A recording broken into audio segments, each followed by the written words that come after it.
Hi అండి. ఈరోజు మనం మన టెర్రస్ గార్డెన్లో పండించిన గుమ్మడికాయ స్వీట్ కర్రీ చేద్దామని, అంటే బెల్లం వేసి చేస్తాము. బాగుంటుందండి, ఆంధ్ర స్పెషల్ ఇది.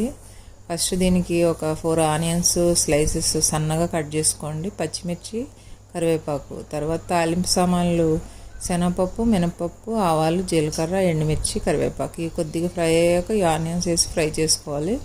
ఇవి కూడా కొద్దిగా బ్రౌన్ కలర్ వచ్చే వరకు ఫ్రై చేసి, తర్వాత కట్ చేసి పెట్టుకున్న గుమ్మడికాయ ముక్కలు కూడా వేసి ఒక 10 మినిట్స్ బాగా మగ్గనివ్వాలి, ముక్క మెత్తబడే వరకు.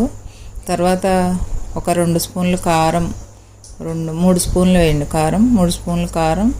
తర్వాత సాల్ట్, తర్వాత ఒక 100 గ్రాముల బెల్లం పడుతుందండి ఈజీగా. స్వీట్ ఉంటేనే బాగుంటుంది కర్రీ.